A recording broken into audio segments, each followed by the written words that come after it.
Merci. Bonjour à tous. Alors, pour ceux qui ne me connaissent pas, je suis Touraya Zouboui, je suis architecte cloud et cybersécurité. J'interviens principalement sur des projets de migration, des projets de conception de landing zone et des projets en fait de mise en place de charges de travail sur le cloud, principalement Azure. D'accord. Donc en fait, à partir de mon expérience, je vais partager les erreurs que nous faisions lors de la migration et qui peuvent impacter en fait la sécurité de notre système d'information. Donc, pour le plan, je vais commencer par une petite introduction, une mise en contexte, d'accord. On va voir pourquoi la sécurité elle est critique lors d'un move to cloud, d'accord. Après, je vais vous présenter quelques statistiques. Dans ces statistiques, on va voir ces incidents de sécurité qui sont de l'ordre de combien, d'accord. On va faire un deep dive pour les erreurs les plus communes lors d'une migration vers le cloud, entre autres Azure, d'accord. Et on va faire une petite démonstration pour voir, techniquement parlant, en fait, quel genre d'erreur on peut faire quand on est, un consultant, un architecte, un ingénieur cloud et qu'on déploie de l'infrastructure sur Azure, d'accord. Donc, on va commencer avec une petite introduction. En fait, dans les dernières années et actuellement, beaucoup d'entreprises sont en train d'adopter le cloud, d'accord, que ce soit partiellement, que ce soit complètement. Et en fait, face à cette adoption du cloud, généralement, les chefs d'entreprise pensent que la sécurité, c'est un topic qui vient après. Parce que pour eux, il y a toujours un budget. Je n'ai pas le budget pour la sécurité, je vais la reporter pour après. Alors que la sécurité, elle démarre à partir du code. Donc, quand vous allez déployer votre infrastructure, si vous ne considérez pas la sécurité lors du déploiement, ça sera très tard après pour rattraper, pour corriger ou quoi que ce soit. Donc la sécurité, elle est souvent sous-estimée lors des migrations. Et en fait, ces erreurs, ils peuvent exposer, entre autres, nos données sensibles. D'accord ?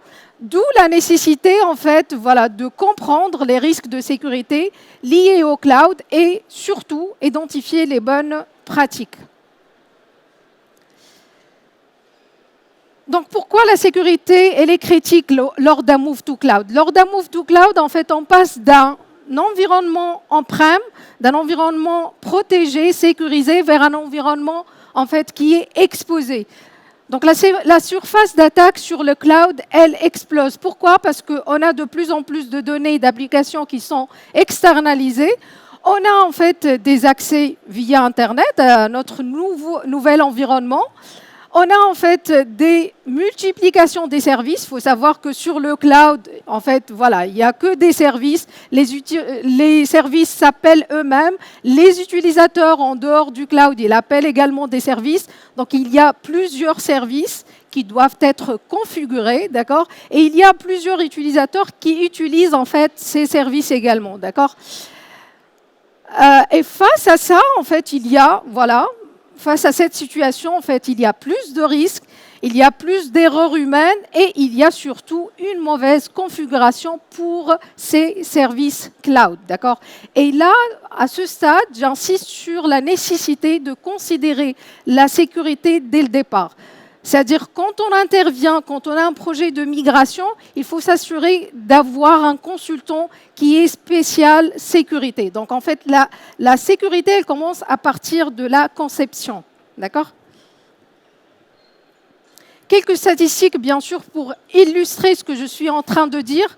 Alors, en fait, 80% des entreprises, ils ont déjà subi un incident. D'accord, sur leur infra, sur leur architecture ou bien système d'information sur le cloud. Les causes principales, alors l'erreur humaine, c'est la cause numéro 1, avec 80% d'erreurs humaines. On trouve après 60% les mauvaises configurations des services, d'accord. Après vient tout ce qui est compte compromis, mauvaise gestion des accès et stockage mal sécurisé.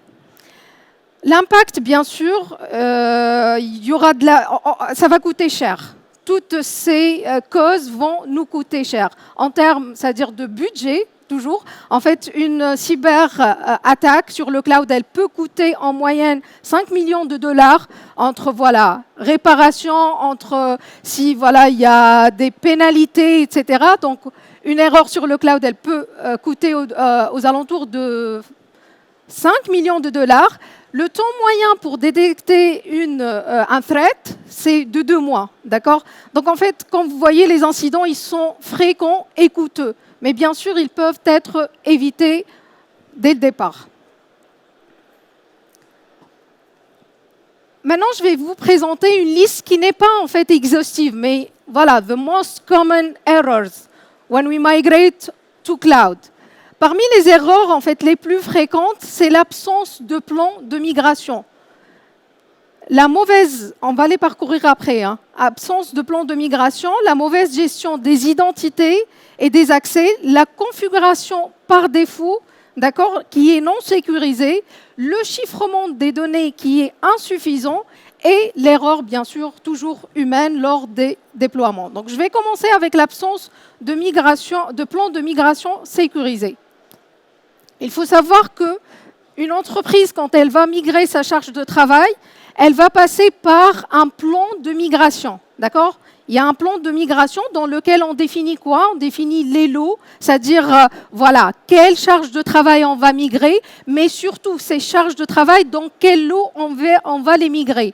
Généralement, les lots, ils sont définis en termes d'interdépendance. Si cette app, elle dépend de cette base de données, d'accord, on va les migrer ensemble. Donc, dans la migration et dans le plan de migration, on définit en fait les waves, on définit quelle charge de travail on va mettre dans les lots, dans les waves. On va définir, voilà, pour cette charge de travail, on va appliquer telle stratégie, mais on oublie de traiter, de considérer la sécurité dans tout ça. C'est-à-dire, on oublie de vérifier si, est-ce que le réseau vers lequel on va migrer notre infrastructure, est-ce qu'il est sécurisé, oui ou non ? Est-ce qu'il y a de la gouvernance et la conformité qui sont considérés ? Est-ce que il y aura des tests et des validations pour le côté sécurité, oui ou non ? Tout ça, c'est toujours absent dans un plan de migration. Donc, généralement, le plan de migration, il porte seulement sur les charges de travail. Et on oublie souvent la sécurité. Alors que nous, en fait, on déploie, on migre, mais également, il faut migrer et mettre en place des architectures sécurisées. L'erreur numéro 2, c'est la mauvaise gestion des identités et des accès, d'accord ? À ce niveau, en fait, on trouve des comptes administrateurs qui sont partagés, d'accord ? Des comptes global admin parfois qui sont partagés entre les collègues. On trouve des comptes locaux dispersés, d'accord ? Donc, en fait, le consultant, généralement, il crée un compte local admin et à travers ce compte local, il peut accéder à sa VM, d'accord ? Il y a en fait des permissions excessives, c'est-à-dire si ce consultant ou bien ce développeur, il a besoin seulement de la lecture ou bien d'être un contributeur, il ne faut pas lui donner au-delà de ça. Donc, voilà.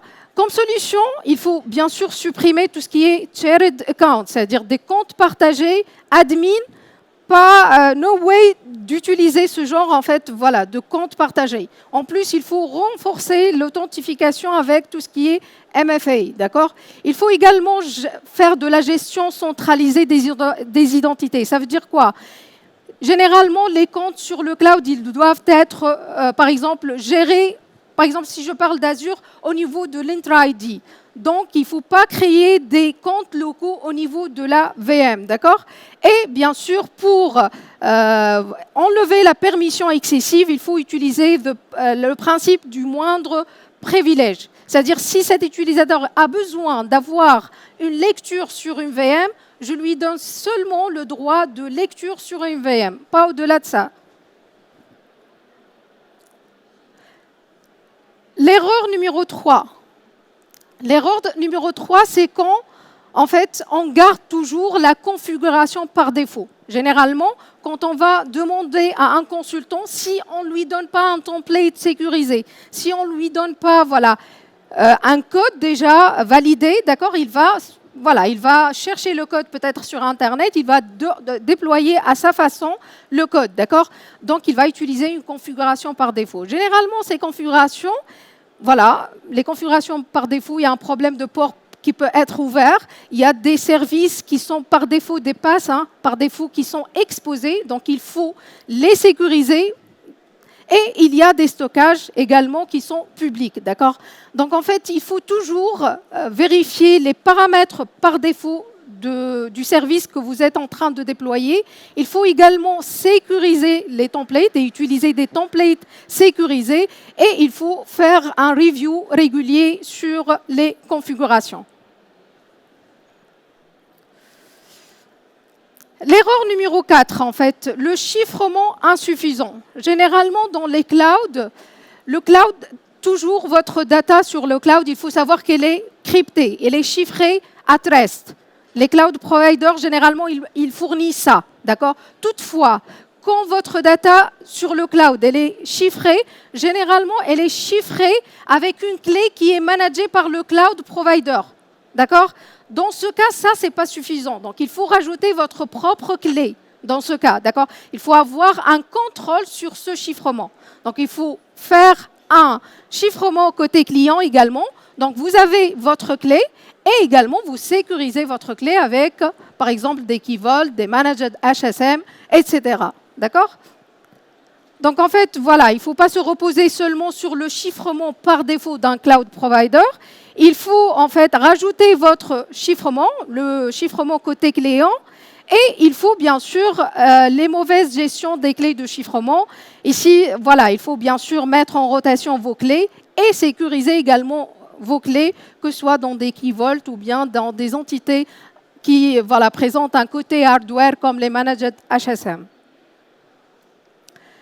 L'erreur numéro 5, c'est l'erreur humaine dans le déploiement, d'accord? Voilà, donc l'erreur humaine, où on la voit? On la voit avec les consultants, d'accord? C'est les consultants qui font ces erreurs humaines à travers les scripts qu'ils déploient, d'accord? À travers les configurations. Il faut savoir que les services cloud, ils peuvent être déployés à travers un script Terraform, c'est ce qu'on va voir dans la démonstration. Ils peuvent être déployés à travers le portal. C'est-à-dire d'une façon graphique, il configure manuellement et il déploie. Donc en fait, l'humain, il peut se tromper, d'accord? Et la solution face à ça, il faut former en continu nos équipes. Et là, je parle de formation technique de cybersécurité, c'est-à-dire la montée en compétences, pas juste une sensibilisation. Non, techniquement parlant, le consultant doit savoir est-ce qu'il est en train de déployer des infras et des services sécurisés, oui ou non. Il faut standardiser des scripts. Et ça, c'est chose qu'on fait, nous, chez les clients. C'est-à-dire, du moment où on dit que ça, pour déployer une VM avec toute la configuration nécessaire, voilà le script, tu le réutilises tel qu'elle est, juste tu entres ta configuration. Ça, c'est possible. C'est-à-dire, comme ça, vous évitez le fait que chaque développeur, ingénieur utilise son propre script. D'accord? Donc, il faut bien standardiser les scripts et automatiser, bien sûr, les déploiements. Et tout dépend, bien sûr, de votre VCS system que vous utilisez. Il faut également utiliser des guides, des checklists et, bien sûr, il y a quelqu'un qui fait le review du code pour valider les bonnes pratiques. On va passer maintenant à la démonstration. Et pour la démonstration, j'ai choisi de déployer une infrastructure sur Microsoft Azure. Mon infrastructure, elle est toute simple, d'accord? Donc, qu'est-ce que je vais faire? Je vais déployer une infrastructure qui est vulnérable. Après, je vais ajouter des outils de scan, d'accord? Et je vais détecter, en fait, ces outils de scan, ils vont permettre de détecter les vulnérabilités existantes. Et en se basant sur ces outils de scan, on va corriger, bien sûr, et déployer, en fait, un code plutôt sécurisé. Donc, dans mon infrastructure, j'ai quoi? Je vais déployer, comme je vous ai dit, une infrastructure Terraform. Il y a un module qui est réseau et il y a un module qui est VM. Donc, je vais tout simplement déployer une machine virtuelle, d'accord? Ce que je vais utiliser techniquement parlant. Donc, je vais utiliser Terraform. Je vais utiliser comme VCS system GitHub, d'accord? GitHub, je vais utiliser le CI/CD GitHub Action. Et voilà, on va voir comment on va faire ça. OK. Donc, tout simplement dans le code, j'ai défini 2 modules. Il y a un module réseau, il y a un module VM. D'accord? Vous allez voir, on va rajouter un 3e module. Alors, le problème ici, il vous paraît très simple, mais c'est des choses qu'on les voit tous les jours. D'accord? Par exemple, ici, le consultant, il a inséré un mot de passe dans son fichier tfvar. D'accord? Bien sûr, ici, avec un mot de passe qui est exposé. Là, je vous montre en fait le Visual Studio, d'accord? Mais bien sûr, ce code, il sera déployé dans GitHub, d'accord? Donc, avec cette situation, il y a un risque de compromission des identifiants et bien sûr, les secrets restent accessibles dans l'historique, surtout du dépôt. C'est-à-dire, même si vous corrigez, ces passwords, ils restent mémorisés. La solution, c'est de mettre en fait, voilà, des mots de passe et ces mots de passe dans des variables sur GitHub. Et une solution meilleure, c'est de mettre vos secrets dans un Key Vault. Pourquoi? Parce que la première amélioration, moi, quand j'ai fait cette première amélioration de mettre mes secrets dans GitHub, je ne sais pas si vous êtes au courant, mais la team, les hackers Teams BCP, ils ont attaqué effectivement les secrets sur GitHub. Et c'est une attaque très, très récente. Ils ont attaqué, en fait, les secrets à travers, en fait, Trevi, que j'utilise moi-même, d'accord? Donc, en fait, voilà, si vous téléchargez pas les moyens, les outils de scan à partir d'une source confidentielle et que vous vérifiez pas ce fichier d'installation, en fait, tout simplement, le hacker, il peut injecter des codes malveillants dans en fait, voilà, dans ces fonctionnalités de scan et bien sûr dans votre CI/CD pipeline. D'accord? Donc voilà, qu'est-ce que j'ai fait? J'ai fait comme première solution, je les mets sur le GitHub. Après, non, j'ai enlevé cette solution et comme vous voyez, j'ai déployé en fait un Key Vault qui est la 2e partie. Et en fait, à la place de proposer un password, j'ai généré un password aléatoirement. D'accord? Donc, il génère le password et il le stocke dans la VM. Après, pour se connecter à la VM, il le récupère depuis le Key Vault. L'erreur numéro 2, c'est que, en fait, l'erreur, je l'ai fait exprès, bien sûr. J'ai laissé le RDP ouvert, mais surtout ouvert à tout Internet. Si vous voyez, the source address prefix, c'est 000/0, c'est-à-dire il est ouvert à tout Internet. Une première amélioration pour un environnement de dev, si le développeur il veut tester et tout, il peut opter pour restreindre le RDP, c'est-à-dire mettre seulement son IP, d'accord? Ou bien, dans un environnement de prod, il faut enlever cet RDP exposé. À la place, il faut utiliser Bastion et surtout, il faut utiliser l'Intra-ID pour vous connecter à votre VM. Sans adresse publique, bien sûr. Une autre erreur très importante dans les operating systems Windows. Là, j'ai utilisé un Windows 2019 Data Center. Ça, il n'y a plus de support pour ce système d'exploitation. D'accord? Donc, ce système d'exploitation, c'est une porte ouverte pour les vulnérabilités. Donc, à la place de cet operating system, j'ai utilisé Windows Server 2022. Donc, il faut faire attention à vos operating systems. Ici, en fait, je fais également une autre vulnérabilité, c'est-à-dire je permets au Terraform Apply de faire un launch direct, d'accord, un auto-improve qui est, voilà, c'est-à-dire directement, il va déployer après le plan. Après, je l'ai corrigé, d'accord. Qu'est-ce que j'ai proposé pour la correction? Le workflow dispatch, c'est-à-dire j'oblige une intervention humaine pour valider cet apply. OK. Et pour les scans, j'ai utilisé Trevi, d'accord? Voilà, j'ai utilisé Trevi dans le code. Et là, il faut également faire très, très attention. J'ai utilisé Trevi pour voilà, les vulnérabilités en général et Git Leaks pour les mots de passe, d'accord? Il faut faire attention d'où vous téléchargez vos fichiers d'installation. Et voilà, ça c'est le code, il peut être amélioré. Hein. Ça, c'est pas la version finale. La version finale, je l'ai sur mon ordinateur parce que voilà, j'ai changé même d'où je télécharge le Trevi. Le cœur, là, je l'ai changé, d'accord? Et voilà, ça, ce sont quelques résultats de scan. Quand vous voyez les flèches, en fait, voilà, Trevi et GitLeaks, ils voilà, détectent les vulnérabilités. Ils vous donnent vos vulnérabilités. Et pour finir, en fait, la sécurité, c'est un multi-layer task. C'est-à-dire, on ne peut pas dire, voilà, j'ai fini avec la sécurité. La preuve, moi, j'ai fait un premier déploiement, d'accord, une première couche de sécurité que j'ai changée après. Donc, c'est un travail en continu, d'accord. C'est du multi-layer, d'accord. C'est surtout un travail continu. On peut délivrer une première version de mon code secure. Après 2 jours, je peux l'améliorer, cette version, d'accord. Et voilà. Merci beaucoup. Merci Touraya Zbouy. Merci pour cette présentation.